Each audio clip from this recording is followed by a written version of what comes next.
Today we're going to be talking about soil, water, and plant relations.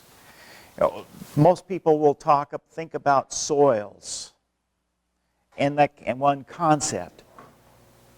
But on the other hand, we need to often think about how the plant interacts in that soil. We have to understand how the plant interacts in that soil. That is a key piece. And not only how the plant and the soil relate, but also how the water impacts the plants and the soil. So it's a complex environment down below the ground where the plant has stuck its roots. Unfortunately, for most people, what's below the ground is out of sight, and therefore it is out of mind. Yeah. But half of the plant is underneath the ground, and a lot of impact on what happens above the ground is coming from the influences below the ground. When someone brings a sample in for me to look at, some kind of a sick plant, which I really enjoy looking at, oftentimes the problem they think might be an insect or a disease is a problem that's happening below ground in the roots, particularly here in the desert. At the end of today's discussion, here's what I would like you to be able to do. Number one, I want you to be able to describe the critical relationship between soil, water, and plants. The critical relationship between those three entities. Number two, I want you to be able to understand what pH is and how it affects plants. I want you to understand salts and caliche, common problems in desert soils. I'd like you to be able to at least be conversant with the plant nutrients, where they come from, and how the plant uses them.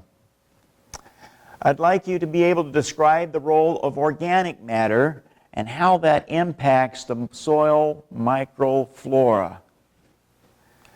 I want you to be able to list 6 common problems in desert soils and have some kind of an idea as to how to fix them.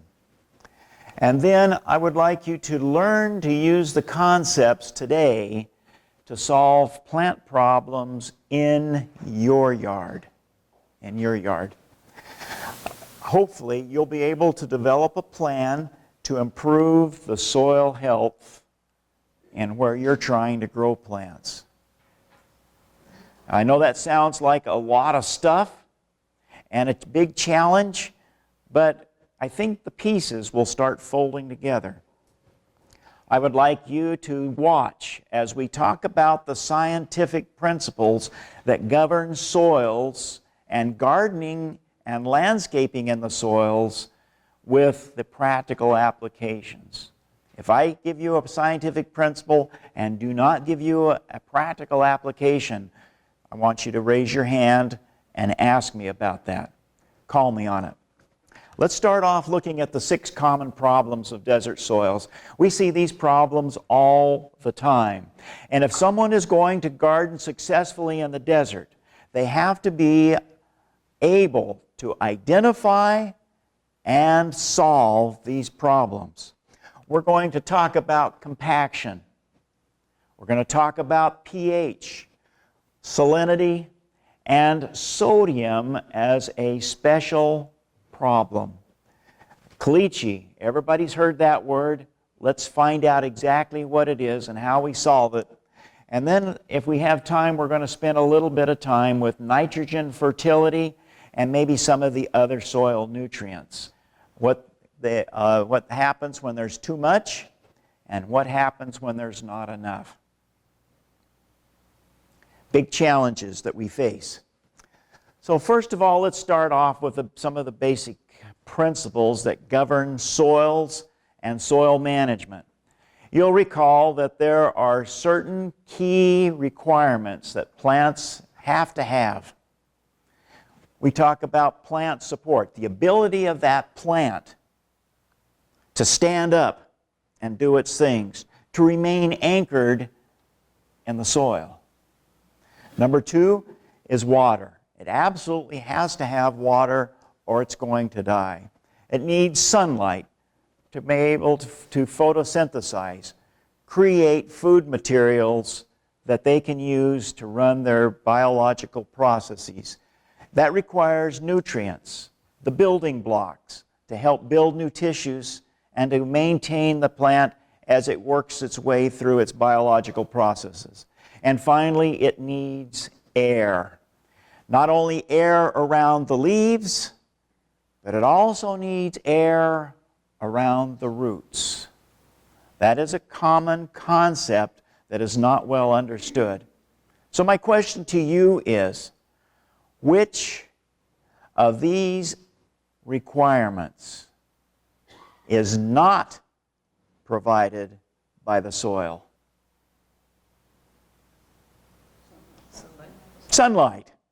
There's no sunlight underneath the ground. But every one of these other conditions, each one of these requirements, except for sunlight, must be provided by the soil. Key responsibility of the soil to plants.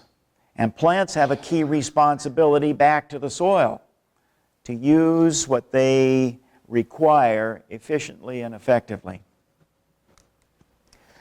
What are some of the characteristics that we use to describe soil? First is color.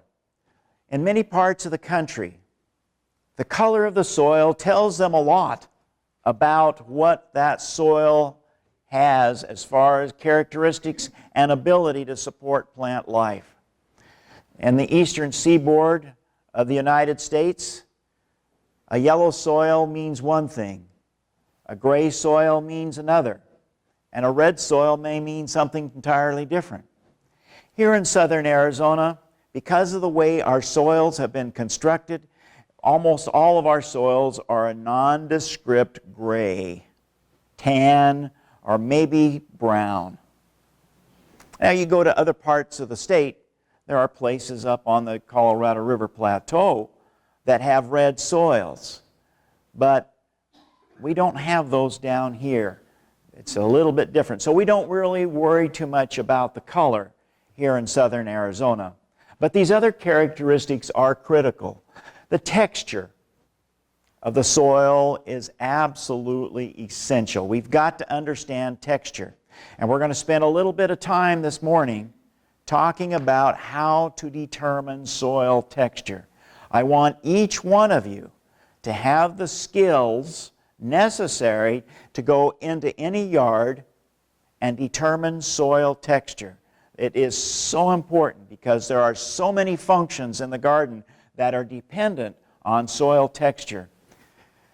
The structure of the soil, how the soil particles are arranged is very important. The drainage of the soil, how fast and how well does water move down through the soil profile?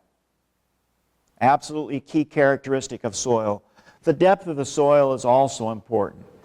How much space do we have between the surface of the soil and the bedrock underneath? In some parts of the state and some parts of the country, soils may be relatively shallow, and so we see a certain array of plants. In the desert, we tend to have deep soils. But there are other things that cause a constriction in that root zone. Compaction, Caliche, and maybe some other issues that come along.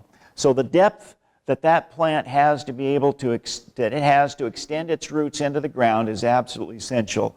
The next column we look at the pH, whether a soil is acid or whether it is alkaline. Key characteristic. The microorganisms are defined by the soil and by the food that is available, but they play a key role in that soil. I'm going to introduce two more concepts. One is the water holding capacity. How much water will a soil hold and be able to make available to plants? The concept of cation exchange capacity is a measure of its soil and its ability to provide nutrients to a plant? How healthy is that soil? And how much of what volume of soil nutrients is available from that soil? And finally, slope. And that's not so much a characteristic of soil as it is of geography, but there are huge implications for if there is a slope to the yard and how fast and how much water can enter into that soil. Level is much better because gravity has equal access, but when we have a slope and a soil that does not accept water very well, the water tends to run off. And when water does not sink in and fill the root zone, we oftentimes see stress in the plant. So slope I throw into this list simply because in many of our landscapes where we are putting features in with hills and vales and valleys and modified washes or rivulets, it has a huge impact on how those plants are doing. These characteristics are key, and we're going to talk about most of these this morning. First, I want to start with a discussion about where soil comes from. The soil that we grow plants in comes from the rocks in the mountains around us. It is simply the erosional product of the breakdown of big rocks to smaller rocks. We see big granite boulders in the mountains around us. And oftentimes we don't relate the little particles of soil as being just flecks off of those big boulders. But indeed, that's where our soil comes from. And it's important to remember that the soils that we farm, that we grow plants in here in the valley, are very much related to the rocks in the mountains around us.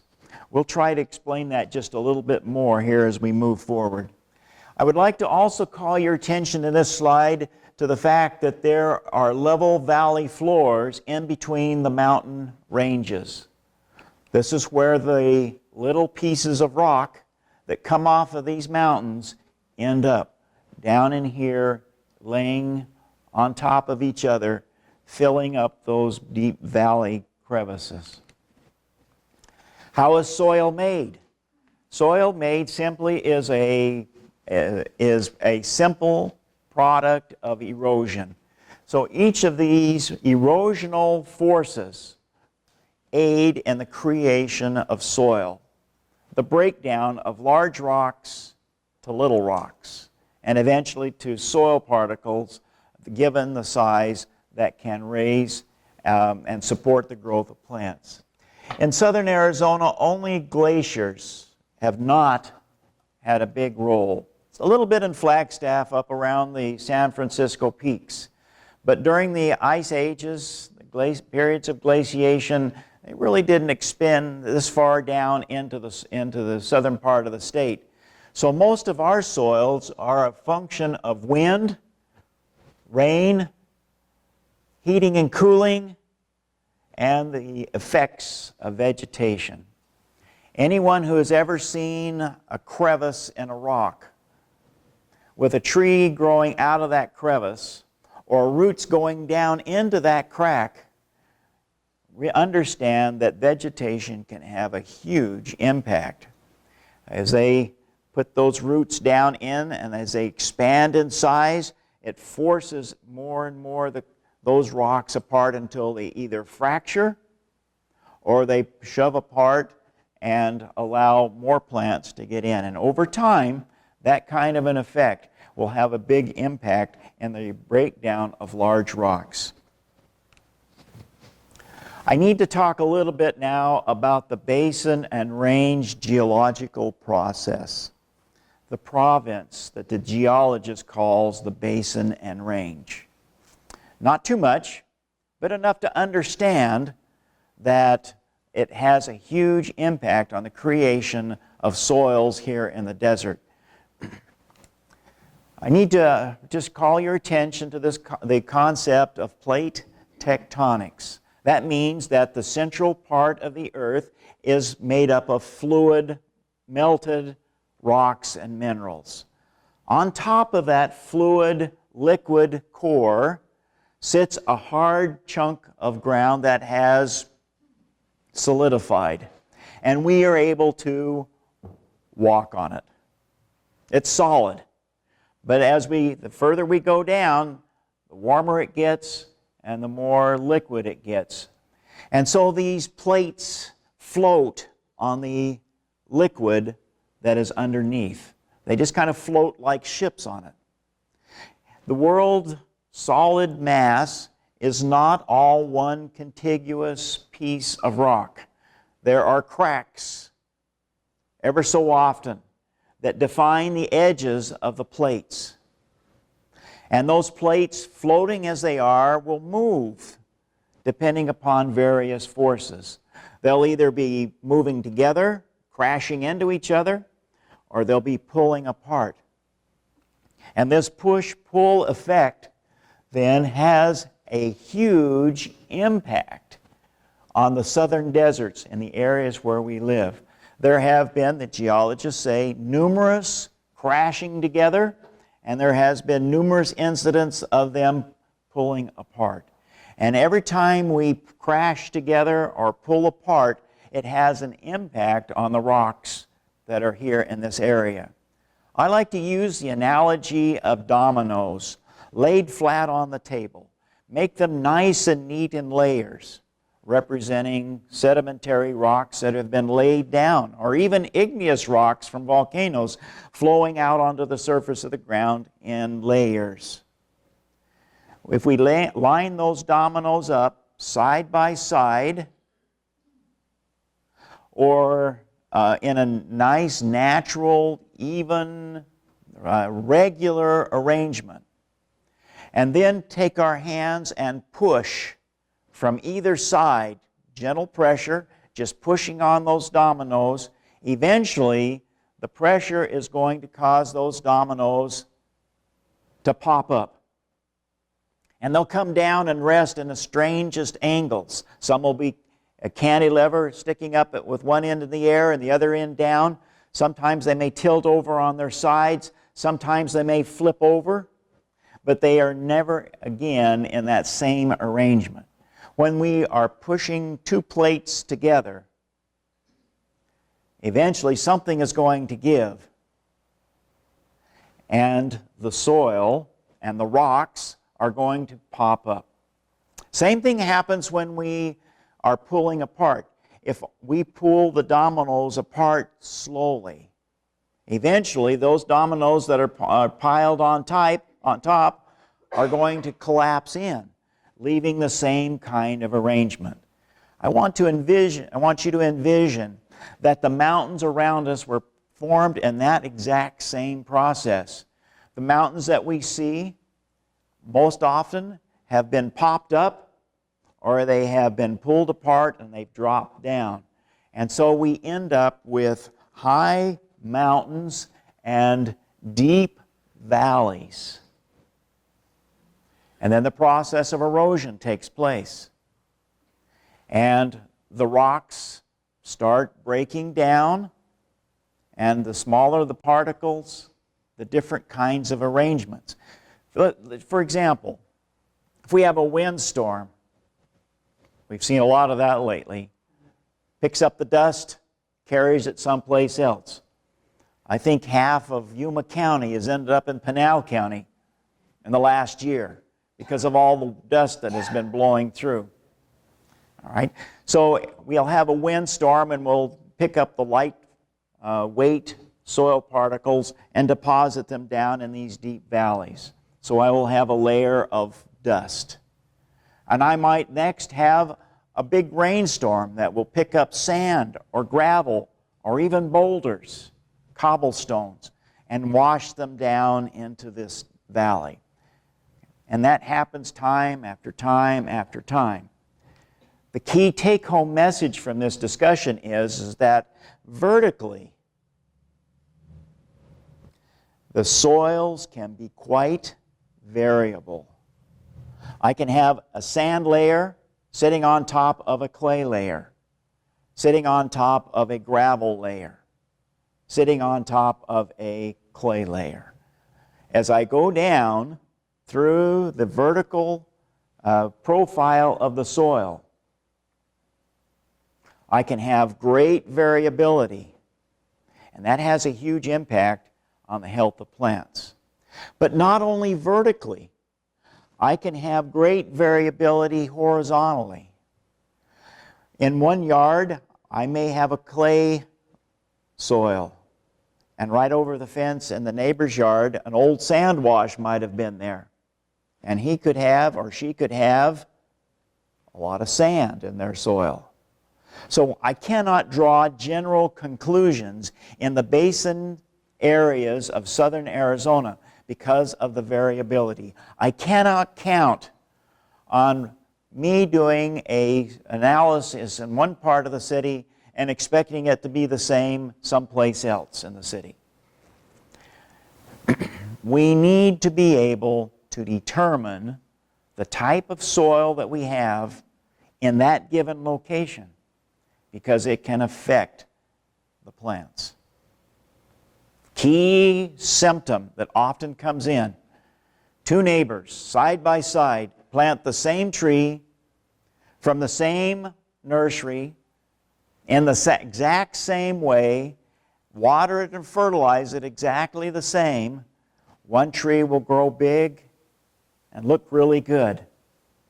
The other tree will remain stunted. Why is that, they ask? First thing I look at is what's going on in the soil, beneath the ground. What's different? This variability plays a huge role. This erosion fills in the valley, and so we have deep alluvial soils in most parts of the southern parts of Arizona. But it requires some study and some evaluation. These two maps here simply show what I've been trying to explain. In Arizona, using this first map over here, there are three geologic provinces. First of all is the Colorado River Plateau. The Colorado Plateau, which is a relatively flat and undisturbed part of the state geologically. There hasn't been a lot of push and pull, popping up or falling down into valleys. It's relatively flat. The reason for that is, here it is in a satellite over here, this Colorado Plateau, which extends into Utah, Colorado, Arizona, and New Mexico, is made up of a fairly large land mass and has deep roots, the geologists say, down into the core of the earth. It's like a wisdom tooth with big old long roots. And it's moving generally this direction. It's moving southwest. The bottom part of the state, however, which is the basin and range, and it extends pretty much up into Mojave County, is moving this direction. And as it has been moving this direction, and the Colorado Plateau has been moving this direction, something has got to give. And so we see the mountain ranges in between. We absolutely love those mountain ranges because it gives us a place to get away from the heat. It gives us a place to go fishing. It gives us a place to be out in nature and a relatively nice place. But they're there because of these collisions and to some degree separations. It gives different types of soil. So the generalities that I'm talking about for Pinal County don't necessarily apply in Flagstaff or in Payson or in Show Low, because they have different types of soils. This variability is huge, and we need to appreciate that fact. So what are the components of soil? Let's get down and talk now about the soil itself. There are 6 major components of soil. There are the mineral parts of the soil, the sand particles, the silt particles, and the clay particles. Sand, silt, and clay. That's the hard part of the soil. But also in that soil there is also air and water. along with organic matter, or the decaying residues of plants and animals. Each of those components, all 6 of them, are absolutely critical to the health of plants. Please. Loam.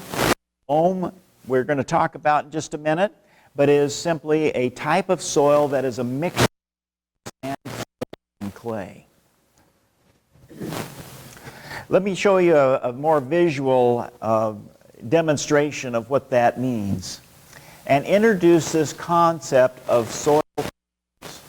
When we look at soil by volume, about 48% are these little pieces of rock that have broken off bigger rocks, the sand, the silt, and the clay. Most soil, about 2% organic matter. And then the rest of the volume of that soil is made up of air and water. Where's the air and the water, you say? It's in the pores, or the spaces between the little tiny rock particles. In this slide, we introduce the concept that rock particles are different sizes. So we have sand, we'll have silt, and even the tiniest are clay particles. Tiniest are clays. But in between them are these open spaces, these channels. Water doesn't go inside the rock particles. It doesn't go inside the sand or the silt or the clay. It doesn't go inside them. Water is enveloping the outside of them. We never ever want all of these pores to be constantly full of water. That's a misconception that many people think. We don't want that. That's called a waterlogged or supersaturated soil. And there are many problems that arise with that. Number one, it forces all the air out, and the roots need air. Number two, there are diseases that live in the soil that when there is water available, they multiply, move through the water, find the roots, and start chewing on the roots. Root rot diseases are classic examples of that. So we never ever want the soil to be absolutely full of water and remain full of water. That's why we time our irrigations. And we'll show you how to do that as we walk through this today. So these pores absolutely are critical. Water is represented by these dark lines, envelops the soil particles. Doesn't go inside, just envelops them. And as gravity pulls that water down, gravity grabs onto the free water and pulls it down. As it pulls it down, it leaves behind these open pores. The air can come back into it. So what we'd like to see in a soil is about half air and half water in that 50% of the volume of the soil that is pore space. We like to have 25% water around the soil particles and the pores filled up with air, which gives us about 25% of each. Make sense? So how do I know if I've got a supersaturated soil, you ask? That's a great question. I like to dig down into the soil about 6 inches with a shovel and take a handful of the soil out of the bottom of the hole and squeeze it in my hand. Then when I open my hand, the soil forms a really hard ball in my hand, then I know I've got plenty of water. I want to irrigate. When I take that sample, squeeze it in my hand, and there is no wet outline on my hand, and the soil is only slightly moist and starts to break up when I move my fingers. That's the time to irrigate. Never a soil go blow sand dry. at 6 inches where we're trying to grow plants. If we reach down 6 inches, pull up a handful of soil, and it just powder and drip in, that's too, and it's going to hurt the plants. We irrigate when we have a slightly moist soil, and the ball of soil breaks up when we move our hands. Any questions about that concept? That's why a shovel is so important to gardeners. And it's why we need to sample our soils regularly until we get familiar with them. Once we get familiar and we know what's going to happen at a given time of the year in that given soil, then we can start making wild guesses. Well, maybe not so wild.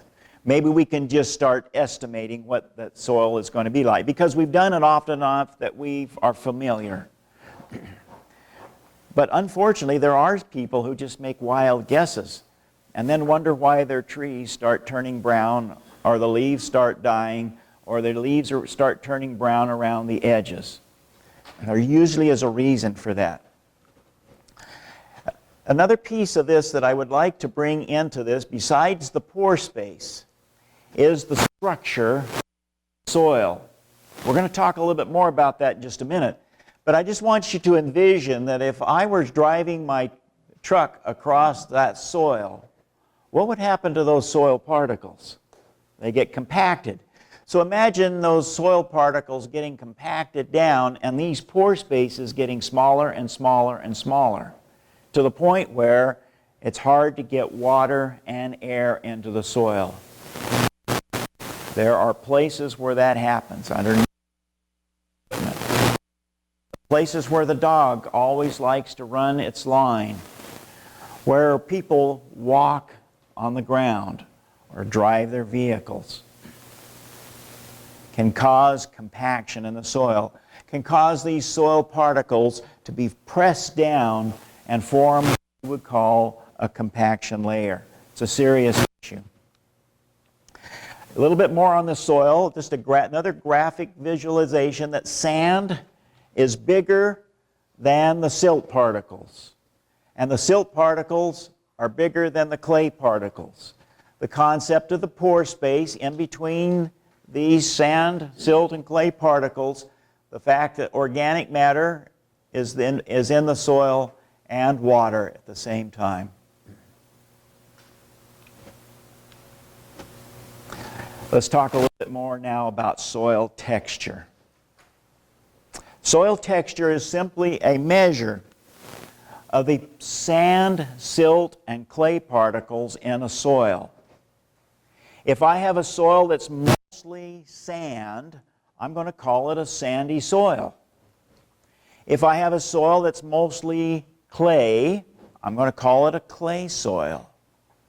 And if I've got a soil that's mainly silt, I'm going to call it a silt soil. In southern Arizona, we do have those kinds of soils. We have sand soils, we have clay soils, we have silt soils. But more commonly, we have mixtures because of this way that the soils were formed.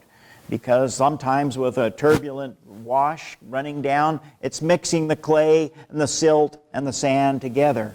And we have mixed. A sand particle is defined as anything that is 2 millimeters down to a 0.05 millimeter. Now, millimeter is one of those little lines on the other side of the ruler that we rarely ever use in this country. We use the inches side. But on the other side, there's a metric scale, and each one of those little lines is 1 millimeter. So 2 of those lines define the largest sand particle that can support and sustain plant growth. Anything larger than 2 millimeters is too big, and those pores are way too big for the roots to maintain water contact.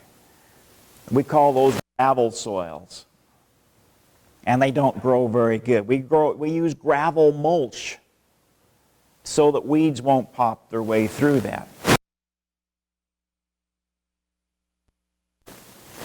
All right, anything that is millimeters in size. Simply just little rock particles.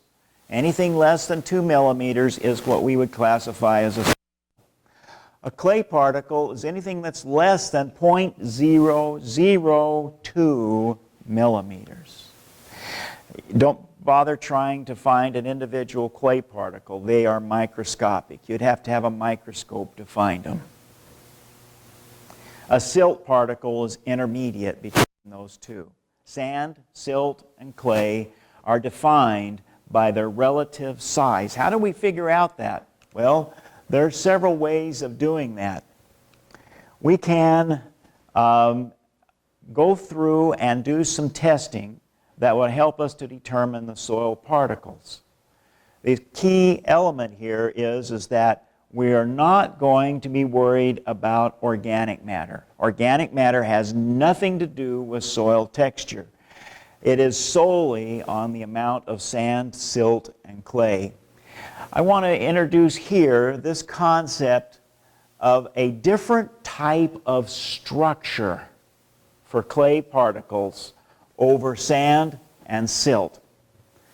Sand particles have relatively smooth outside edges. If you look at them under a hand lens or a microscope, you'll see that they're relatively smooth on the outside.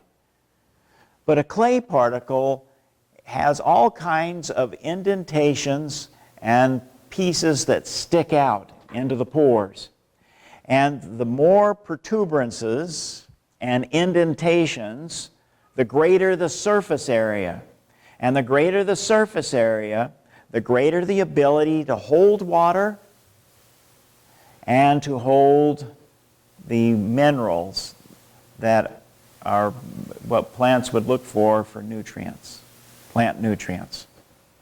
I'll show you a picture of this shortly, but I just want you to get this feeling in your mind that silt are composed of, it's like putting a layer of plates together in the cupboard that has stuff that sticks out and it has places where it goes in, and in so doing it increases the water and nutrient storage capacity. Now let's talk about how to determine soil texture. There are 3 ways that this can be done. Number 1 is to take a soil sample into a soil laboratory and pay to have them run a sample.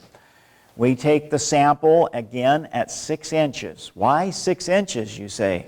Because that's where the majority of the roots for the plant are going to be found. No matter whether it's a small annual like tomatoes or like a bedding plant, or whether it's a tree.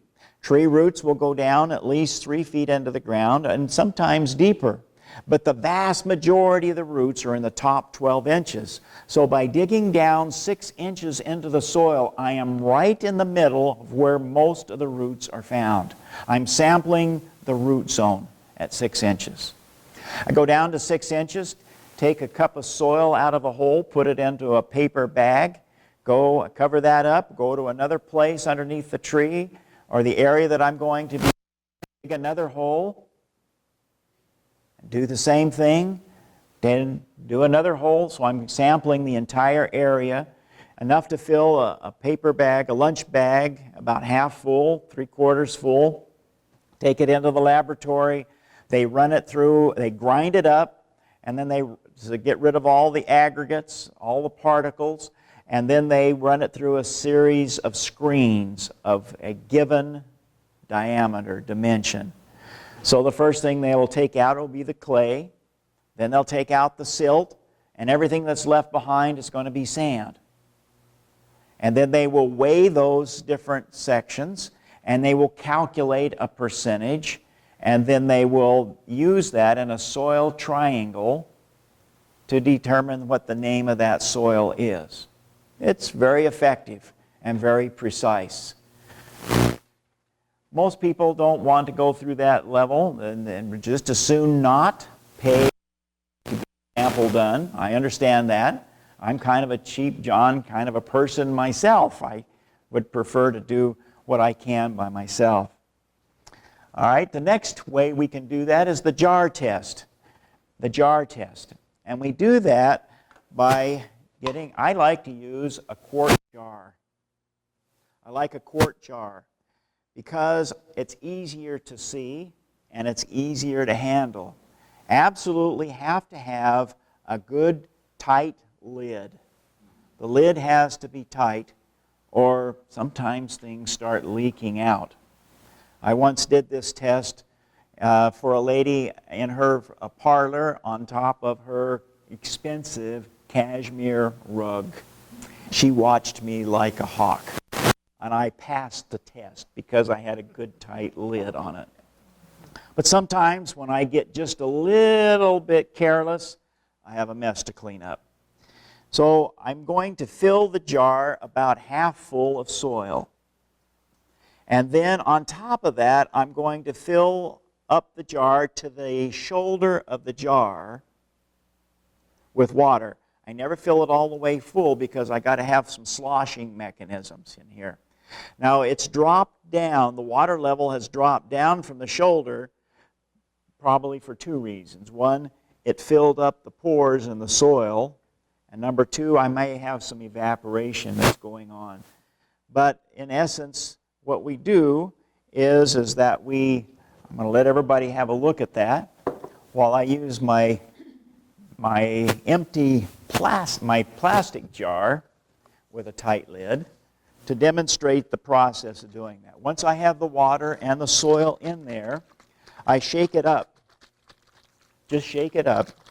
Now, sometimes that soil doesn't want to break loose, so I have to be a little bit physical with it.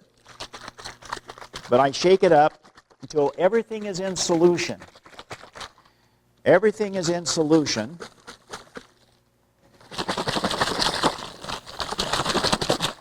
Everything is in solution. And then I just kind of make sure it's in solution, and then I just set it down on the table and let gravity take over. The heaviest particles are the largest particles. So out first comes the sand, then comes the silt, then comes the clay, and then if there's any organic matter, it tends to float on the surface. So it's a very easy way to determine soil texture. I can even, if I wanted to, and feel free to shake it up and do your own test with that particular jar. I can go in and I can calculate. I can measure the depth of the sand, silt, and clay layers and calculate. I can calculate a percentage that I can use in my soil triangle. All of your books have a soil triangle in them that you can use to test your own soil. I like the jar test. It's very effective and very informative, and it's easy to do, and all it requires is to keep one of the empty mayonnaise jars that you typically recycle or throw out. Just keep that for a test. The problem with the jar test is that it takes time, and when you're going into somebody's yard and you want to know right now what the soil texture is, you may not have the time or the equipment or the patience to do that. So it's also important then to be able to determine texture using a feel method, using our hands. Anytime I'm going into somebody's yard or into an agricultural field, I'm trying to determine that soil texture. I need to know the soil texture because that's what impacts the root system the most. I have to know whether that soil is going to accept water or whether it's not going to accept water, and whether it has good cation exchange capacity or a poor cation exchange capacity. And I do that by determining the texture. So how do I do that?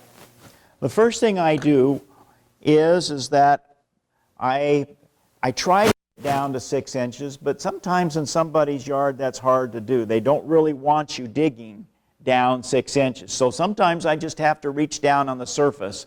It's not the best, but sometimes I just do that. I scuff up a little bit of the soil with my toe, reach down, pick it up. Even if the soil is dry, you can start getting a feel for what's going on. Now, in your handouts, there's a one-page leaflet called Estimating Soil Texture. If you'll pull that out. The first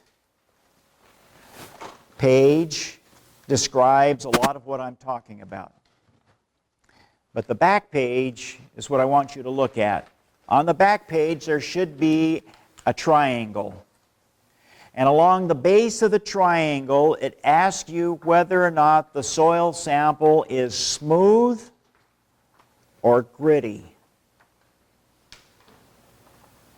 So the first thing I'm doing with a soil sample, such as this one here, is I am feeling the soil to see if it is gritty, like sandpaper, or whether it's smooth, like talcum powder or flour. So I'm getting, in this particular sample, a gritty feel. But on my fingers, after I drop the sand parts, I've also got smooth. So I know I've got a mixture of sand and either silt or clay, probably both, in that soil. Now, the next thing I'm trying to decide is which is predominant in that soil. Do I have predominantly a gritty feel, or do I have predominantly a smooth feel? And then I can use that triangle on the back of there to determine whether it's gritty, mostly gritty, or mostly smooth. In this particular soil sample, it's mostly gritty. Now, I'm going to pass this around, and you can feel it if you want to. Just know that, you're going to have residues on your fingers. Try not to drop it on the carpet. They frown on us when we do that. But I'm going to pass this around. And this soil sample has got a lot of sand in it. I would classify this as a sandy loam soil, a mixture of sand, silt, and clay. On the other hand, when I look at a different soil, and all these soils have come from Pinal County. These soils have all come from Pinal County. When I take this soil, I get a lot of grit too, but the residue on my finger of the smooth components is more. So I've got less sand and more clay or silt in this particular sample. Still got sand in there. And then this final sample that is around is a totally different texture, because in this,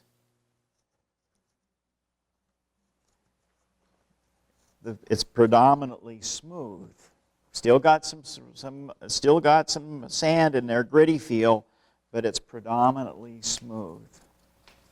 Now, to be able to form a ribbon, which is on the other side of the triangle, it asks us to determine grittiness versus smoothness. It also asks us to determine whether it forms a good ribbon, a poor ribbon, or no ribbon. And to do that, I use modeling clay as an example. Clay, the operative word is clay. This is 100% clay. With modeling clay, you can do all kinds of things. You can turn it into little snakes that you can draw eyes on, and when you're in third grade, you can drop it over the girl in front of you, and she screams, and then you pull it back and look really innocent, and the teacher, Mrs. Roadhouse, gets upset at the girl. I never did that. Well, maybe once or twice. Thanks a lot back there, I tell you what. Thanks a lot, Lynn. All right, so the clay gives you a lot of opportunities. You can turn it into works of art. Lexi Lynn, my wife, is an artist, and her favorite medium is clay. And she can take a lump of clay and set it right on wheel and get it perfectly centered and turn it into a beautiful jar or a vase or a plate or whatever she's doing. The characteristics of clay allow that to happen. Clay tends to hold together very well. So if I am going to form a ribbon in determining a soil sample, what I'm looking for is the ability of that soil to hold together. In clay, it holds together very well. So we're going to expect a really good ribbon. That's one way to make a ribbon, is to just simply extrude it or push it out between your thumb and your finger. And then when I move that soil sample around, it holds together, typical of clay. This is a good ribbon. Alternatively, what I can do to make a ribbon is to put the lump of soil between my two larger fingers and my thumb, and then just pull my thumb back towards the palm of my hand. And then I can move my ribbon to see if it's going to hold together. Clay soils form good ribbons that hold together when you move your fingers. A sand soil, on the other hand, will not form a ribbon. It'll break up. You can't cause it to form. You can't make it to form a ribbon. It won't form a ribbon. No ribbon at all. A sand soil. The silt soils and the loam soils will form ribbons.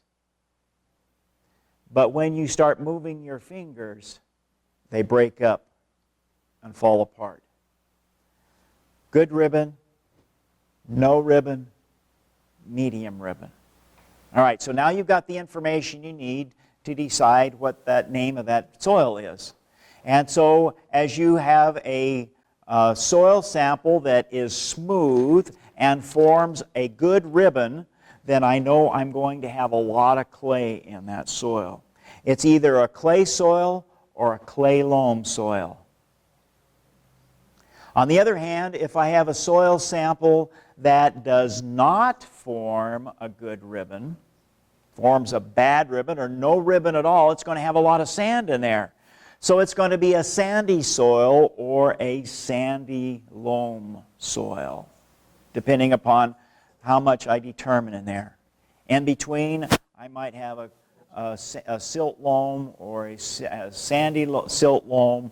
There are a number of different names in there. But I can get pretty close by feeling.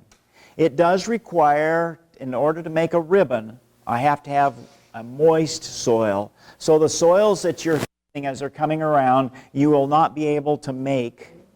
In fact, it's very difficult to get all of the different parts and pieces without having a moist soil.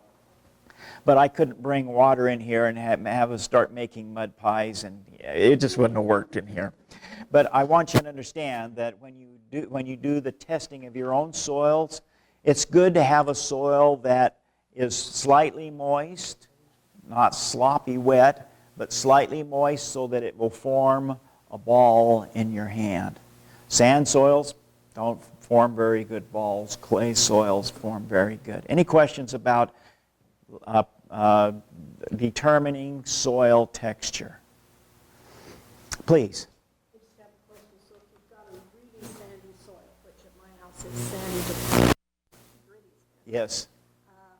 To correct that, would I just go to some area that has loam and clay and mix it all up with water and pour it around that dirt, try and get it to suck it in mixed up? How do you correct? All right. Bad sandy. That's a great question. And that's exactly where we're heading to next, after I check the clock and see how far off I am from break time. But let's do that before we take the break. Any other questions on determining soil texture? I'd like everybody to get expert at that. I just want you to get interested in the soil. And in your yard, in your neighbor's yard, down at the park, wherever you're at, I want you to get a feel for texturing the soil and learn to sense the differences between the various soils that we grow plants in, because that understanding is going to help you in diagnosing problems when we get to that part in the future. All right, so we've determined soil texture by the feel. We've done soil texture by the glass jar test. So you know how to deal with that. Here's the soil triangle that we were talking about. And simply by determining a percentage of the various components of a soil, we can put a name to it. So for example, it is on the bottom of the triangle from 0 to 100% is sand. From 0 to 100% on the left leg of the triangle is clay. And from 0 to 100 right leg of the triangle.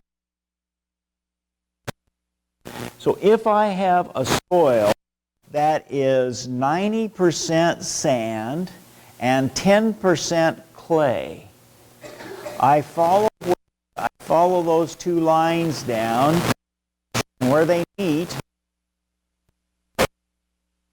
and soil, even 10% clay and 90% sand soil. Sand has a huge implication, has a huge impact on water and air in the soil. If 10% silt and 10% sand, I have a silt soil. But up here at the top, you'll notice that clay has a large influence, and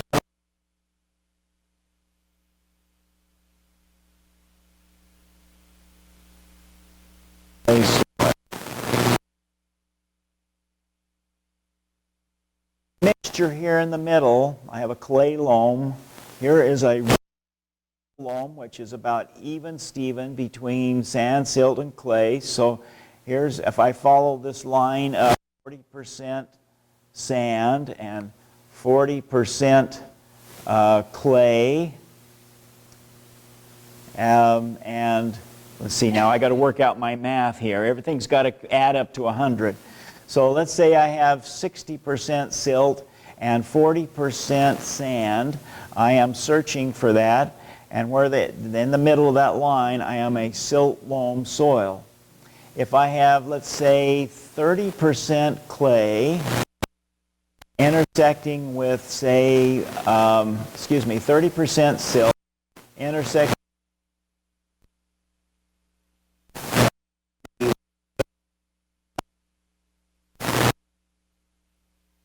lines is where I'm going to determine the name of that soil.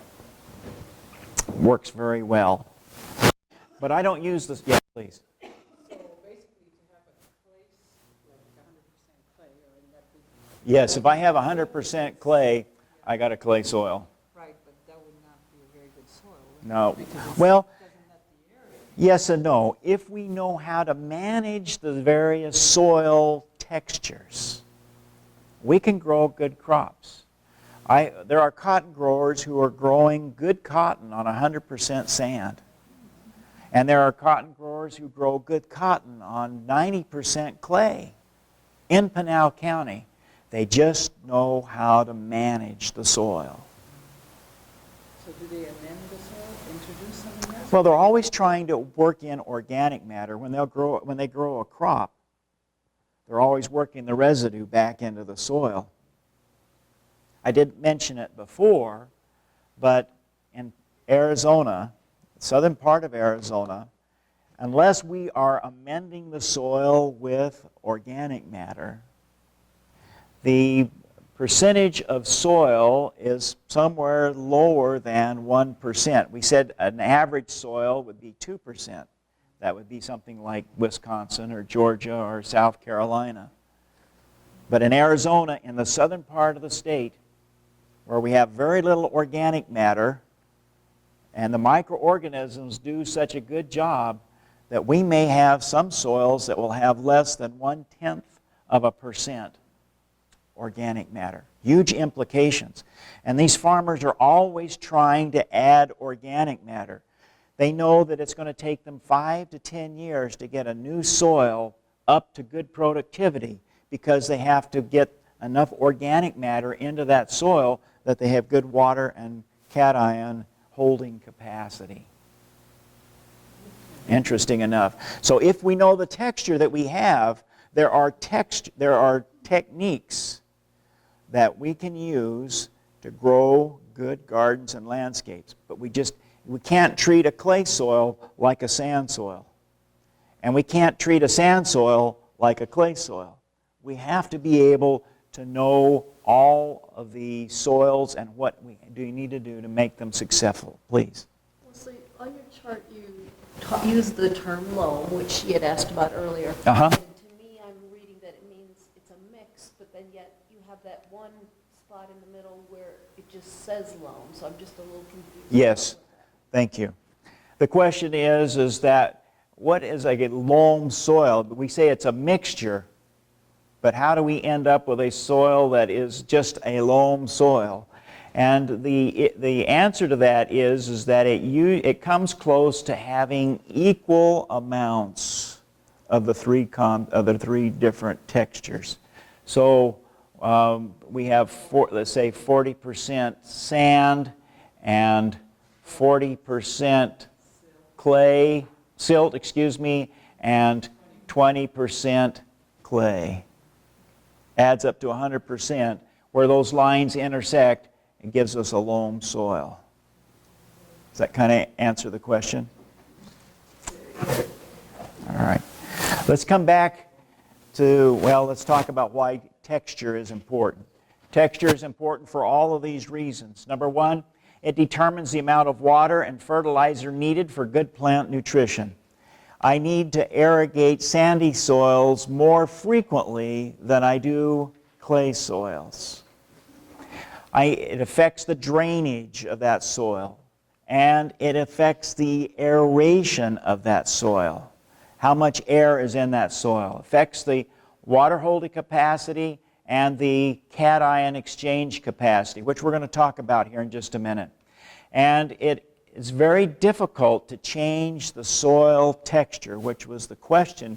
Can I come in and amend a soil by, say, if I have a clay soil or if I have a sand soil, can I bring in the opposite texture? Can I bring in clay to a sandy soil and sand into a clay soil and amend it? And the answer is yes, but you have to understand the physics that go along with that. There's a key, I don't have a good slide for this one, but it's important to understand that, again, we have variable soils. So we'll have a layer, say, of sandy soil, and we may be sitting on top of a silt soil, which may be sitting on top of a clay soil, and that may be back sandy underneath it.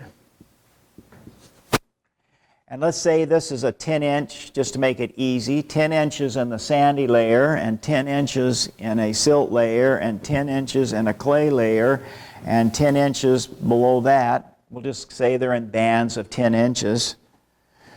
The rule is this, that as we add water, that water has to fill that first layer completely to saturation before it will cross that interface into the next layer. And that can be with the sand, it can be fairly quickly. But it has to be completely filled before it'll go into the silt, which takes more water. And for it to go into the clay layer, this layer has to be saturated. So if I have a tree that has roots down to 3 feet, I have to saturate 3 layers of soil in order to accomplish that. And if I'm going to leach salt out, I've got to go even deeper. Make sense? But when we set the drip irrigation up, or when we are irrigating in the summer and it's 117. We turn the water on. We don't like to stand outside, right? And we never know how deep the water's going. If I set the drip irrigation for 10 minutes, I might be able to saturate the top 10 inches. But I bet I'm not saturating down to 36 inches. That's why it's important to probe the soil. If I'm going to add clay to a sand layer or sand to a clay to a sand or sand to a clay, what I need to do is understand that I'm creating a layer and that I'm going to have to make sure that I get my water down deep enough. That's one of the challenges we were talking over the break about. If I dig a tree hole and I mix in organic matter or I mix up the layers, now I've created another artificial layer. And I just have to make sure that if I want my roots to go out, remember when we talked about botany, that roots oftentimes go out beyond the edge of the canopy of the tree. If I want my roots in there to be able to anchor my tree in the ground in a windstorm, I've got to make sure that I've got enough water to wet that area that I want those roots to grow in. Roots don't grow into dry ground. They only grow into moisture. Some people would call this a Phillips head screwdriver. This has never, ever been used for the purpose that it was created. This is my soil probe. It's got a handle, and it's got an 18-inch barrel. You say, well, Rick, you say that a tree has a 3-foot deep root system, and that's exactly right. But I do a lot of estimating. I do have a 36-inch probe that I use, but I like my screwdriver because it's easier to carry, and it's lightweight, and it fits in the truck really good. When soil is moist, the probe will slip easily into the ground. If it hits a rock, I can move the probe back and forth. And if it feels like it's scraping on something, I'll try and maneuver it around. If I can't, I'll move it to a different spot. But as soon as it hits dry ground, it's like running into the top of that table or into the floor. You can't get it in any further without taking a hammer and pounding it in. I don't recommend you do that, because then you have to dig the thing out. But it slips easy into moist soil and stops abruptly when it hits dry soil. Then it's simply a matter of putting one's fingers at the surface of the soil, pulling it out, and seeing how deep the water's going. If it goes easily all the way to the hilt, then I know I'm wet down deeper and I'm getting really close, if not right at 36 inches for the trees. So I like this probe, this screwdriver for a probe, very much. But again, I have to estimate. And so we actually will have probes that we've been able to sell for cost that are 36 inches. Here are some of the common names of different types of soils that we use here in the desert. We find all of these names of different soils in Pinal County. We have everything from sand to clay and everything in between. The description of those soils are in this middle column here, and the textural group name is over here. Yes, we use the word clay, and we use the word sandy in the same kinds of concepts. So a loamy soil is going to be composed of these different types of soils with these names. If you call me and say, Rick, I'm working with someone who has a sandy clay loam soil, I know exactly what we're talking about. But when someone calls me on the telephone and says, Rick, I'm dealing with a Caliche soil, I question whether or not. I say, why do you think you've got Caliche? Well, it's hard to dig in. Well, it could be a number of different things. It could be a clay soil that's dry. That's pretty hard.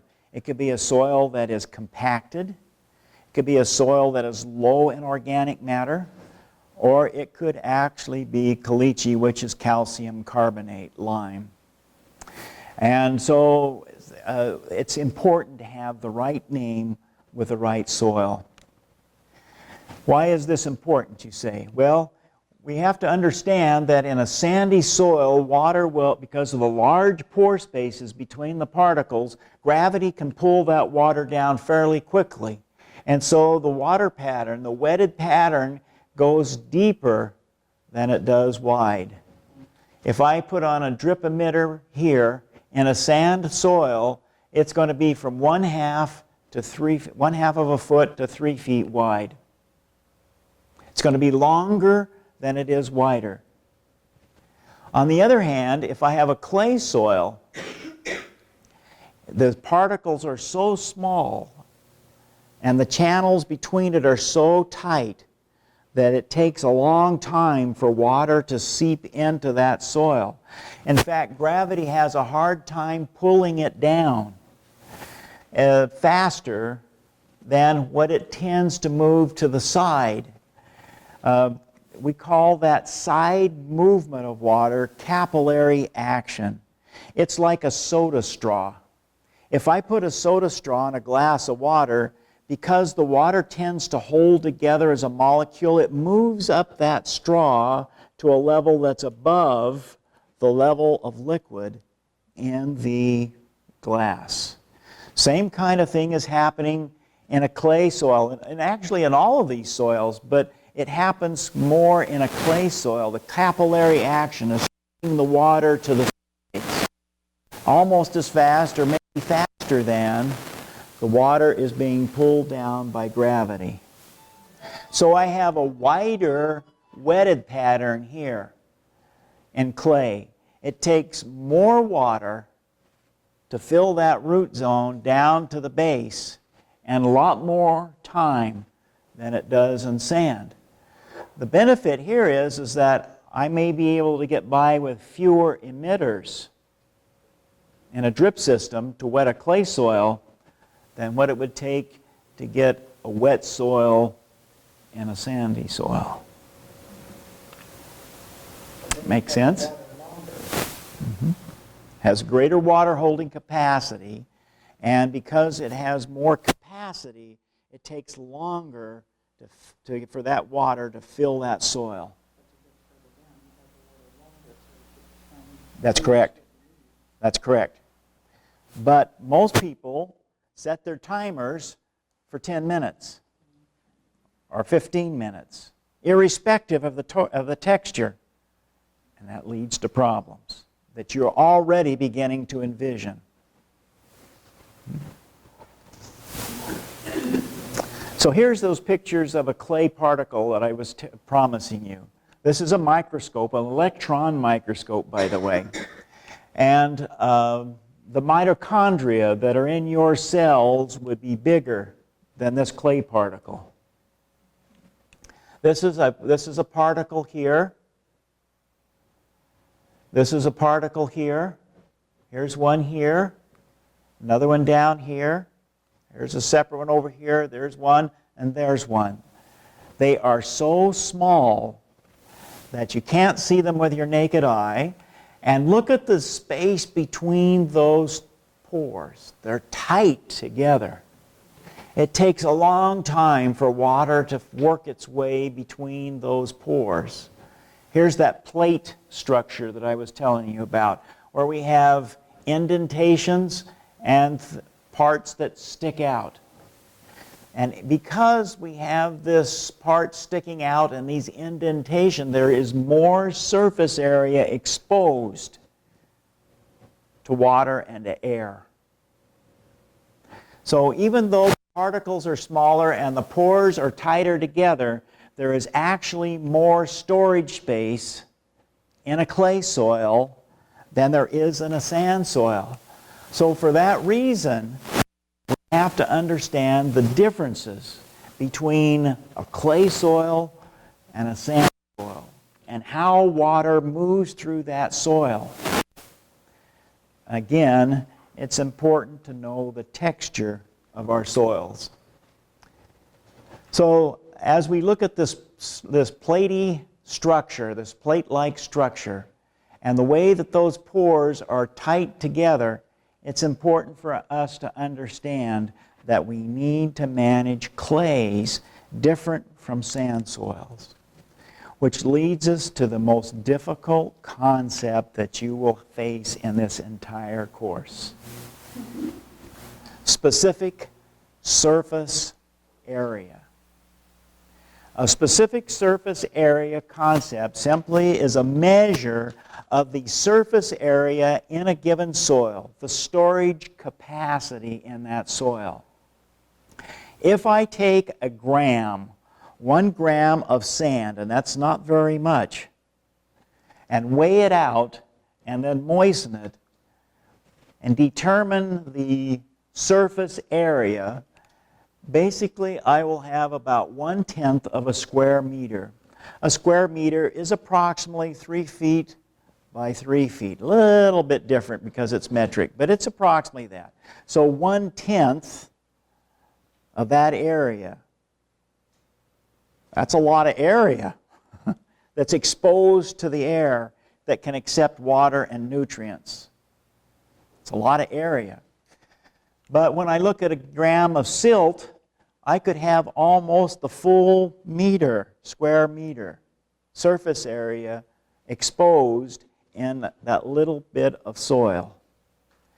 Then when I get to clay, it's almost mind-boggling that I have maybe as much as 1,000 square meters exposed to the air to accept water and nutrients. Specific surface area tells me that in a clay soil, I'm going to have to irrigate slower, and I'm going to have to irrigate longer to fill the root zone than I will in a sand or a silt soil, or combinations thereof. Texture is extremely important. Now let's bring up, since we're on those difficult concepts, this issue of cation exchange capacity. Now here we are back to that pesky chemistry class that you walked out of one time and said, good riddance to you. And here it's coming back to haunt you again. The concept that I want that when we start looking at cation exchange capacity is an understanding of what a cation is. To understand an ion, we have to look at the structure of the atom. When you were in chemistry, you learned about the periodic chart, and all the elements were displayed on this chart. And you learned that the difference between an element, between hydrogen and helium, or any of the other elements on that periodic chart, was simply the number of protons in the nucleus and the number of electrons that were circling that. Hydrogen, the most basic element, has 1 protein. I'm starting to think about lunch. Has 1 proton in the nucleus and 1 electron. Its neighbor, helium, has 2 protons and 2 electrons. A proton has a positive charge, an electron has a negative charge, and the negative and the positive balance out. So a balanced element has the same number of protons in the nucleus as it does electrons. When an element loses an electron or gains an electron, it changes that electronic configuration. The protons don't change. The number of protons in the middle of that atom do not change. But the number of electrons circling can change. And when we either gain an electron or lose an electron, that change affects the whole molecule, the whole atom. And when that happens, we end up with an ion, I-O-N. Now, since we were all, maybe that's not true. Since I was in high school, it became an easier concept to understand because of Star Trek. I learned about proton torpedoes. Oh, wait a minute. It's not proton, is it? It's photon, light. Right? But we learned about ionizing cannons, etc., etc., etc. But an ion is simply an element that has either gained or lost an electron. Those ions that have a positive charge is a cation. There's ion in that word. And those elements or molecules that have a negative charge are called anions. Positive and negative charges. Now, why am I inflicting you with this, you ask? That's a great question. Positive charged cations and negative charged anions. Let's make a list. Let's see. Calcium has 2 positive charges. Magnesium has 2 positive charges. Manganese has 2 positive charges. Sodium, I'm going to use the formula. Sodium has 1 positive charge.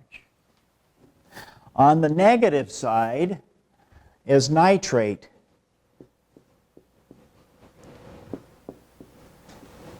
With 1 negative charge.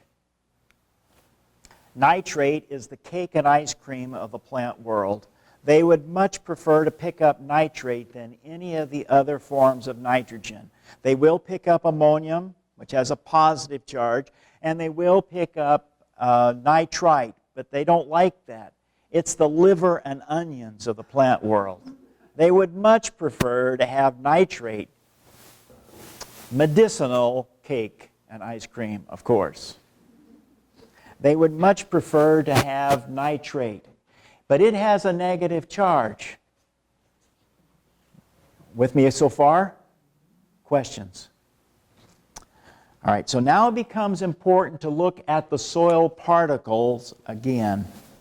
Here's a particle of soil, and here's a particle of soil. And it's important to understand that around the edges of this soil are negatively charged binding sites.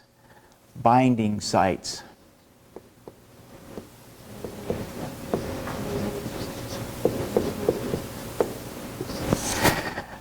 A place that has, simply a place on that particle that has a negative charge sticking out that attracts anything that has an opposite charge. So it will attract any of these positively charged cations. And they will stick like 2 magnets sticking together. If I have 2 bar magnets and I try to put 2 positives together, they repel. Or if I try to put 2 negatives together, they repel, right? But if I have a positive and a negative, they attract each other and they hold on to each other. I don't know what I would do for this demonstration if Expo ever changed so that they did not link together like that. So on these particles, we have negative binding sites. Will nitrate fertilizer stick onto a soil particle? No, because it has a negative charge and the soil particle has a negative charge. So what's the hazard every time I irrigate of leaching my fertilizer out of the soil? It doesn't bind on there. Ammonium will until it's changed into nitrate by the microorganisms, which takes about 2 weeks. But when I have a nitrate, the cake and ice cream of the plant world, I can leach that out with everything else when I'm irrigating. So I have to be able to manage my fertilizer carefully with my irrigations. On the other hand, the positive charged cations will be attracted to the soil particles and will hold on to those particles. If I have a calcium, for example, with 2 charges, I can have calcium with 1 charge on one particle and 1 charge on the other particle. And that tends to hold the particles together and improves the structure of the soil. So this cation exchange capacity issue is that cations are simply elements that have a positive charge. The binding sites are net negative, and the overall bond is weak, which is good. We don't want those cations, which are also food materials for the plants, on those particles so tight that they can't get up. We don't want a tug-of-war between the soil particles and the root. We want those cations available to the plant. And it works out exactly that way. It's strong enough to prevent leaching, but it's weak enough for the plants to get them off of there and use them. So how does that happen, you say? Well, I really didn't want to go too much into depth on the cation pump mechanism in plants, but what they do is they simply take a hydrogen ion from the water and exchange it for the positive ion that's out that they want, and it moves through the cell membrane and goes from outside to inside the plant. But that's a little bit more detail than what you were really wanting. Any questions so far about cation exchange capacity? The ability of a soil to hold and exchange cations is a critical component of soils. The cation exchange capacity tends to go up with the smaller the particle, clay soils, because of the specific surface area issue and because of any organic matter that's inside the soil. Both of those improve cation exchange capacity. Sandy soils are good soils, but we have to understand that they have fewer binding sites, and therefore they leach out these nutrients faster than would a clay soil. Here are some of the common ions. Don't want to spend too much time on them, but their overall charges are here. Here's the calcium with 2 charges, potassium with 1, and sodium with 1, hydrogen. Aluminum is not a nutrient for plants, but you can see that it is a huge, huge atom. And when it's predominant in soils, we usually end up with acid soils. It's very common in jungle soils. It's one of the problems that they face in jungles when they're converting to agriculture.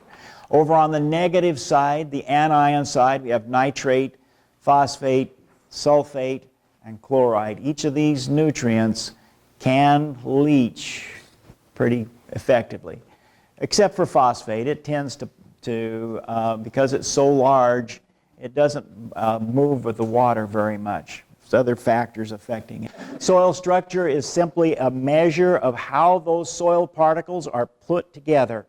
We like to have soil particles that are formed into aggregates, and those aggregates, those particles, those crumbs can vary in size, shape, and strength.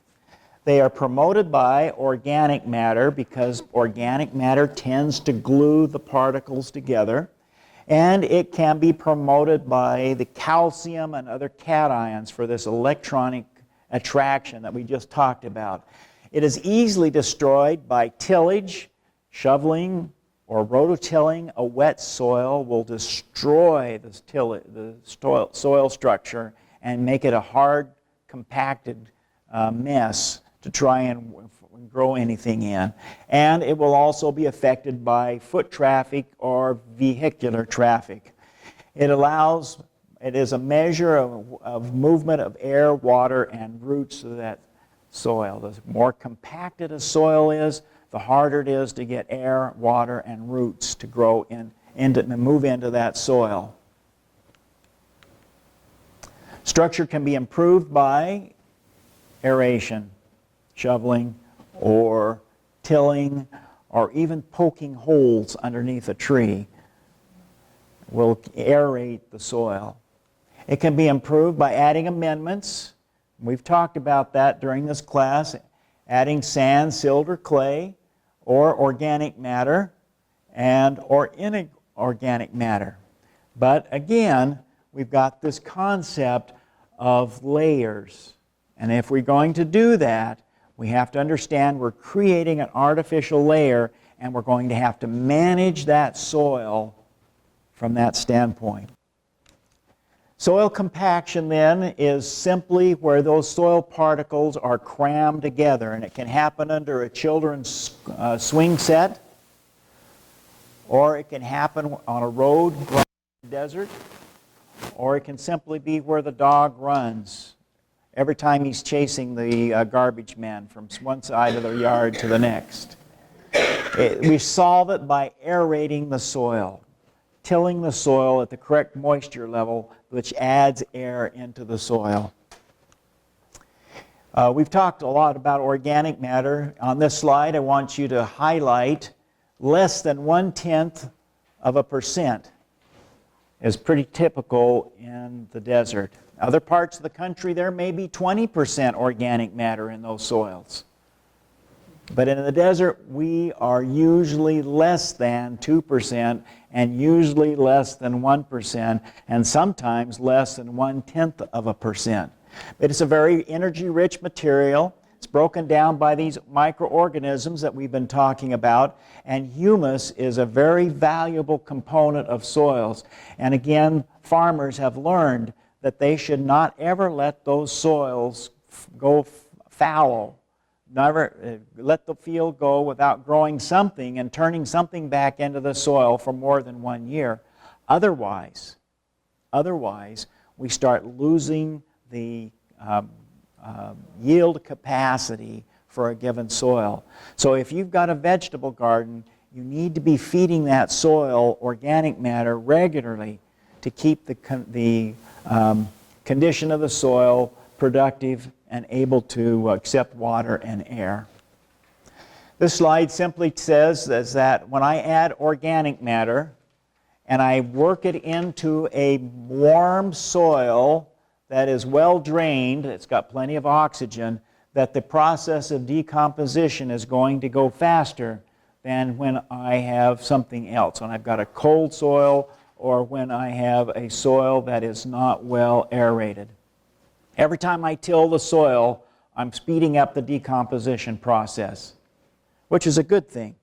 But it also means that I need to be adding organic matter on a regular basis. All right, here's this concept of the carbon to nitrogen ratio. The carbon to nitrogen ratio simply says is that for living plants, the ratio between carbon and nitrogen is 10 molecules or 10 carbon elements for every 1 nitrogen element. 10-to-1 ratio. So if I take a wrapper off of a head of iceberg lettuce and put it in the garbage can, or wherever I'm going to put it, I like to feed it to my worms, but that's another issue. It's going to have 10 carbon atoms for every 1 nitrogen atom. As soon as it starts to dry out and decompose, the nitrogen goes back into the air, but the carbon stays behind. Carbon to nitrogen ratio then will increase as plant material dries out. Straw or old hay or dead grass clippings may have a carbon to nitrogen ratio of maybe 100-to-1. The microorganisms are feeding, they're extracting the nitrogen. That's what they're after. They could care less about the carbon. They're after the nitrogen because that's what's used in energy molecules. Used in energy. So they're after the nitrogen.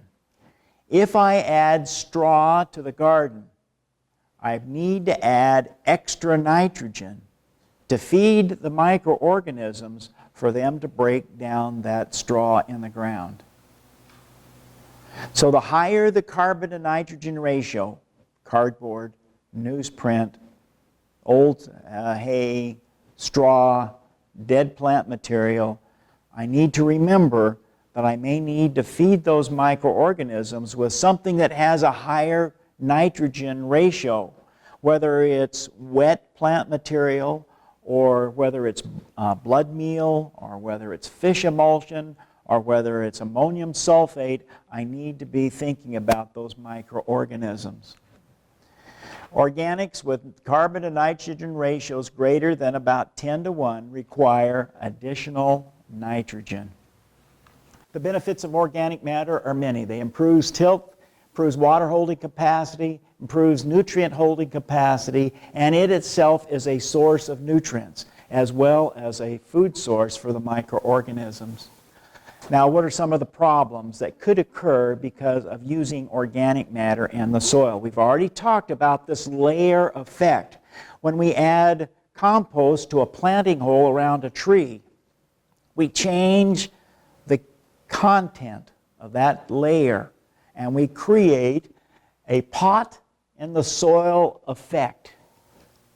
And the way to solve that problem is either not to use, just put the straight soil back into the hole, or make sure that we irrigate outside of that pot, that planting hole, to get the roots to grow across that interface. Another problem is that roots may not cross from that organic soil into that mineral soil, just as we've described. It may cause poor rooting. Number 3, only well-composted organic matter should be used. Otherwise, it could suck the nitrogen away because of that carbon to nitrogen issue.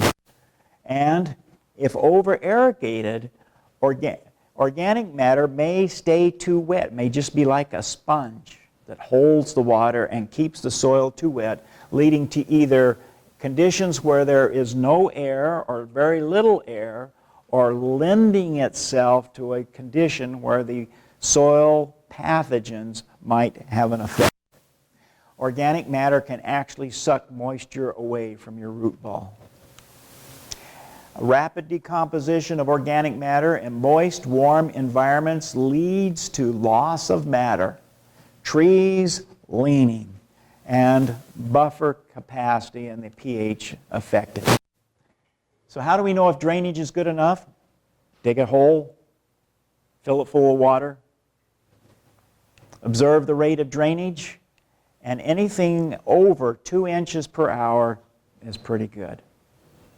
2 inches per hour in a clay soil is pretty good. In a sandy soil, it'll sink in faster. But if it doesn't sink in a bit, there's something else happening, and we've got to check that soil to see what the problem is. Measure of pH. pH is a measure of the acidity or alkalinity of a given soil. It's measured on a scale of 1 to 14, with 7 being neutral. Most plants like to be 7 or really close to it. Some plants like a little bit acid soil, which is anything that is below 7 is acid. Anything above 7 is alkaline.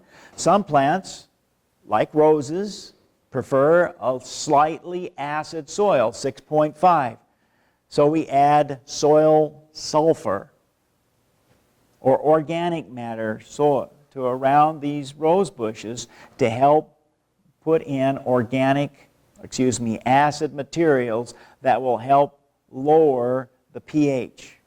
Some plants prefer to have a 7.5, mesquite trees or palo verdes. They don't like acid soils. So we tend to try to give the conditions that each plant likes. Fortunately, in Arizona, most soils are alkaline. And so we tend to be able to provide the right conditions for the native plants. Isn't that strange? How plants that grow here normally seem to prefer the alkaline conditions that are normal in the desert soil. How about that? Changing the soil pH again is very difficult because it takes a lot of material. It's a logarithmic scale, not just a straight line scale. It's logarithmic, and so just a little bit of change in pH means that it's a huge impact on, and a huge challenge for changing that pH. But in general, we can acidify soils with organic matter and by adding garden sulfur. So if I have a pH in my soil that is over 8, that's pretty high, how do I solve that problem? Well, I can add the sulfur, I can add organic matter, I can add iron if the plants are showing chlorosis. Iron deficiency tends to show up in the top leaves, where the leaves turn yellow, but the veins stay green. And I can use plants that thrive or tolerate that higher pH. All right, let's get back to this caliche issue. We've talked about caliche. What is it? It is simply particles of soil cemented together by lime, calcium carbonate, not calcium sulfate. That's a totally different chemistry. Calcium carbonate is lime. In other parts of the country where we have an acid soil, we often add lime to bring the pH back up closer to 7. Occasionally in some stores you'll find lime on the shelves. And the question sometimes comes into me, how much lime do I need to use to sweeten my soil in Apache Junction or Santan Valley or Casa Grande or Maricopa, wherever the call's coming from? And the answer is 0, because we already have plenty in our soils. We have alkaline soils, not acid soils. So we don't need to sweeten it and bring it up to the pH up. We typically are trying to bring the pH down by adding acid materials to the soil. That's one of the major differences between us and Georgia or any other place that has an acid soil. Major differences. So just because it's sitting on the shelf doesn't mean that we need it. Calcium carbonate comes from the rocks. It's part of those elements that are broken down as soil is formed, and it is a problem because it restricts water flow, it reduces root penetration, and it has a high pH. Those are problems. And when we have a consolidation of calcium carbonate, lime, caliche, it can be very difficult to get anything through that concrete layer. Lime is a major component of concrete. It's just like concrete. Anybody who's tried to dig through caliche will know that it's concrete.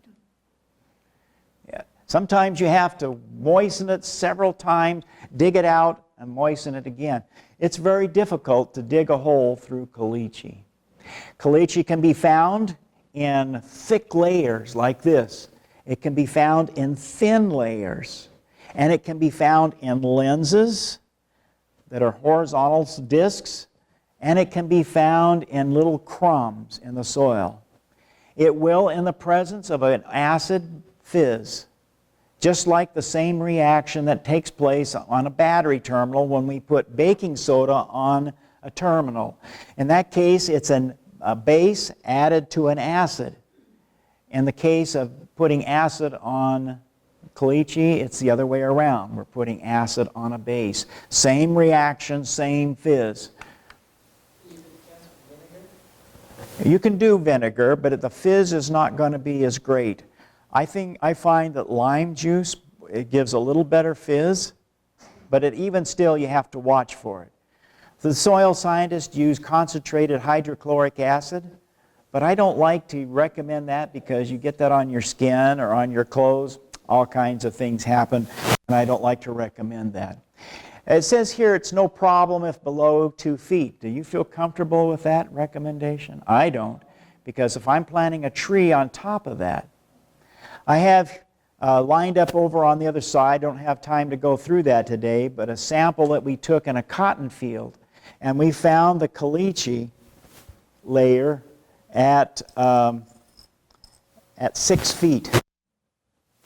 And 6 feet down, you'd think would be enough space for that plant. But what happened was it stopped the water, it backed up that salty water into the root zone, and because cotton is a deep-rooted plant, it was affecting that health of that plant. And the plants would turn yellow late in the season.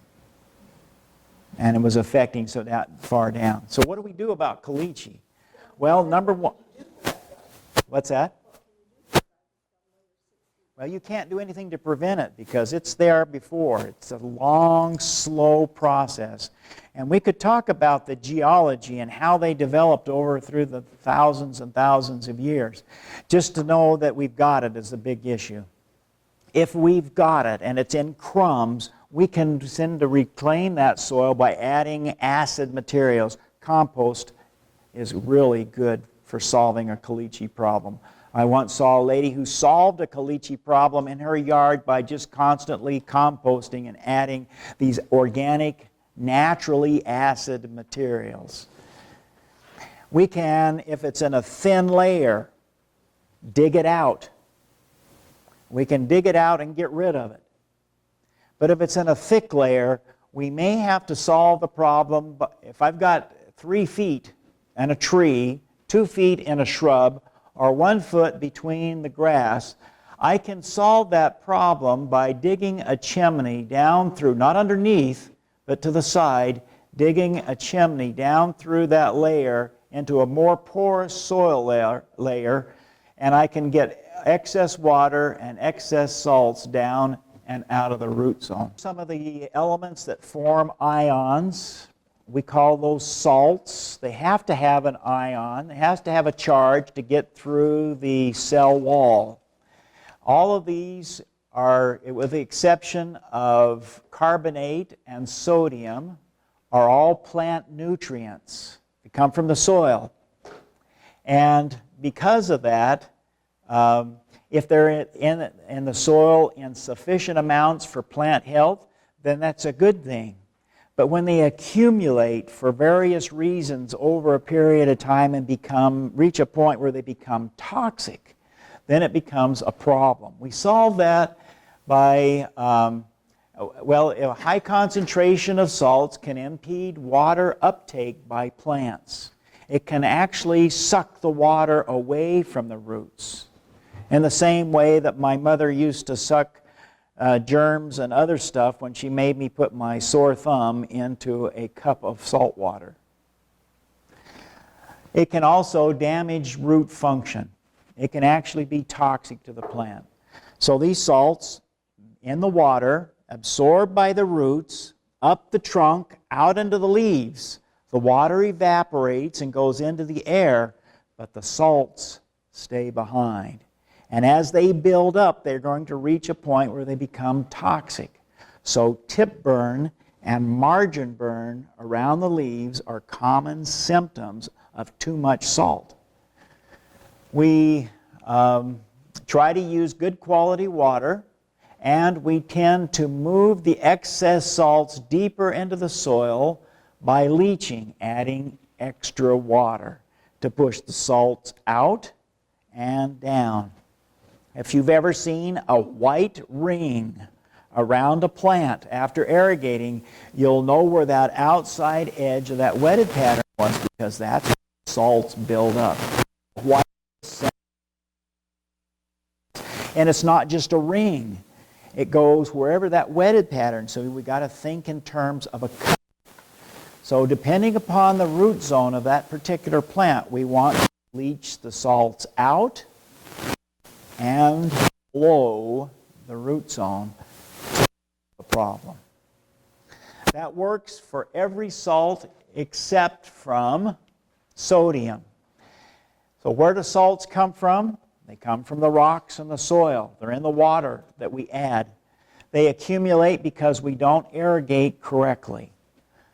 They can cause plant problems when they reach a point of being toxic. And we can solve the problem by leaching the water out. The catch-22 is that it costs money to buy water to leach out the salts. So it adds to my water bill. But if I don't, I've got plant problems. Sodium is a special case.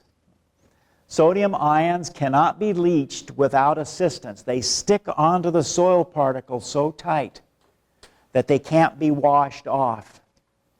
And at the same time, because they only have one positive charge, they saturate one soil particle, and that causes the structure to break down. And so in this sample of sodic soil that I took underneath a tree in Francisco Grande, it was a pecan tree showing salt damage, and the leaves were wilting, but there was water standing underneath the tree in the well.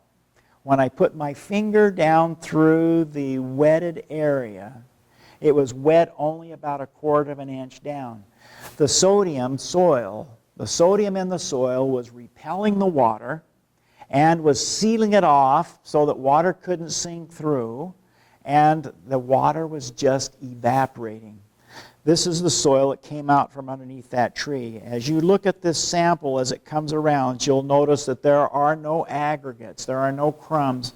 Each particle of soil acts independently.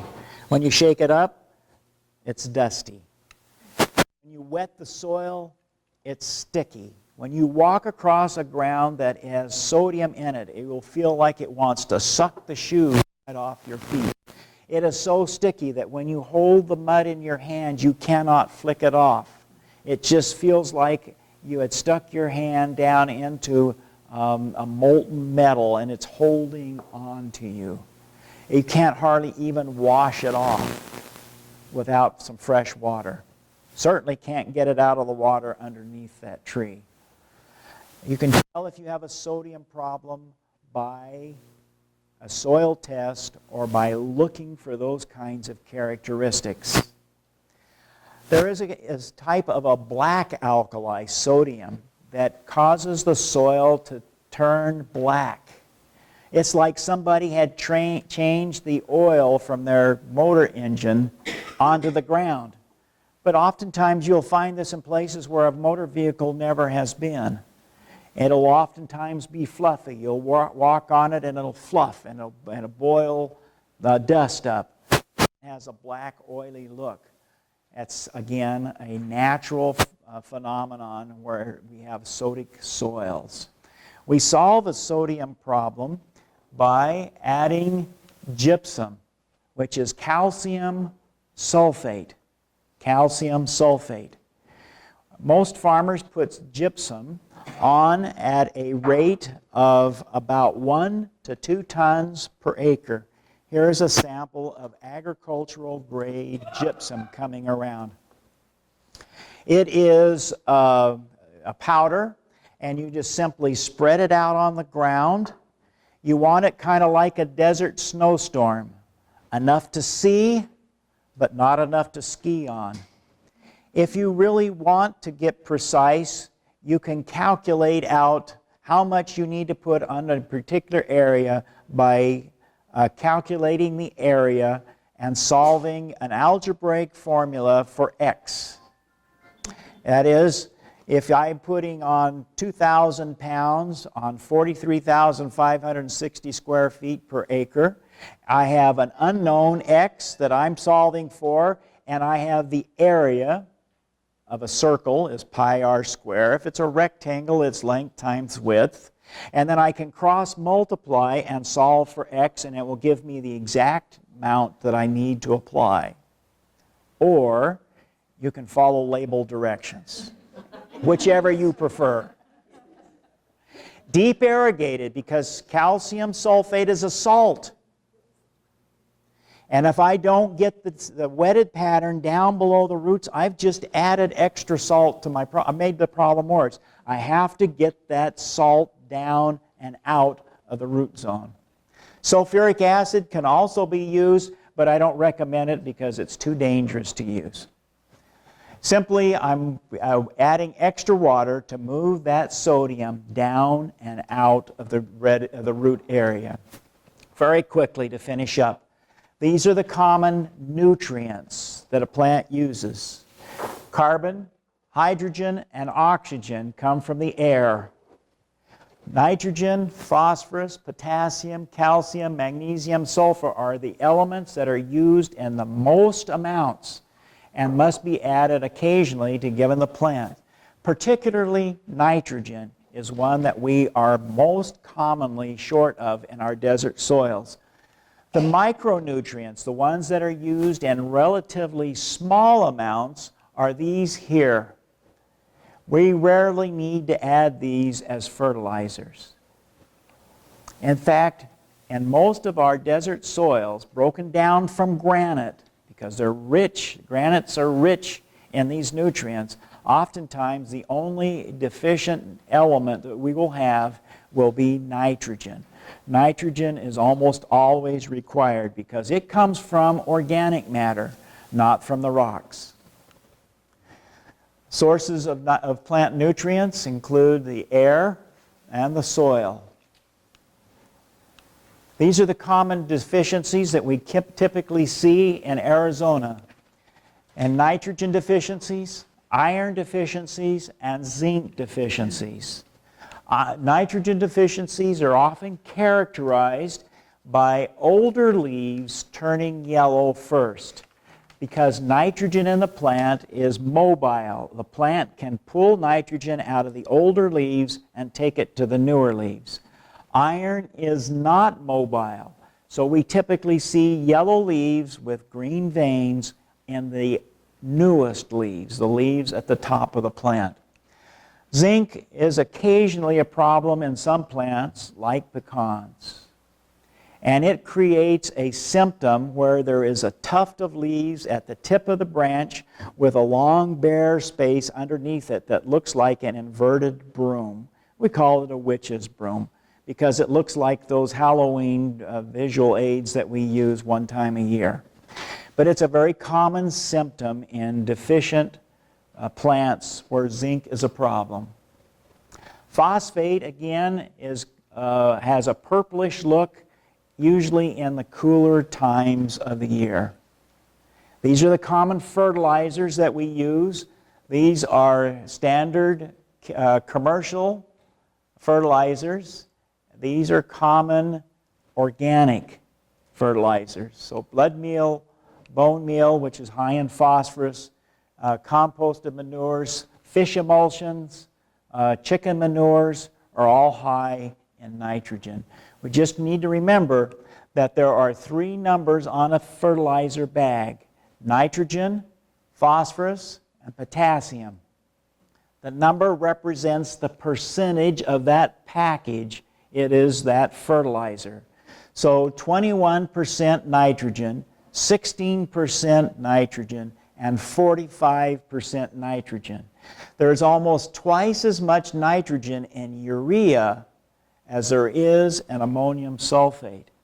And if I am going to put urea on my garden, I need to remember that if I put it on at the same rate that I'm used to using ammonium sulfate, I could very well burn the roots and cause problems. Finally, and this is where we're going to end up, is that some plants, the legumes, are able through the rhizobium bacteria to pull nitrogen out of the air and make it available to their host plant. So things like mesquites, palo verdes, cassia, and other desert legumes really don't need to have an application of nitrogen fertilizer. Bottom line is that there is oftentimes a need for non-leguminous plants to be fertilized with nitrogen. Sometimes we deal with lead. Lead is a function that comes in leaded paints or in leaded gasolines. It's not going to be a problem in Pinal County probably, but in places where there have been leaded gasoline or leaded paints used, sometimes it becomes a surface problem. And if I'm growing vegetables in an inner city garden, I may need to make sure that I wash my hands and the produce before I consume it. These are the common areas where risk is a problem. If you are ever called to work in an inner city area, you need to remember to think about this concept of lead. Here's the final summary. Soil is a reservoir at the Earth's surface, created by an interaction between the air, the water, the hard parts, the soil crust, and the living plants, powered by solar energy. It's like an engine that can be creative and productive, or it can be like a weight around our necks, trying to figure out what in the world we should do with that.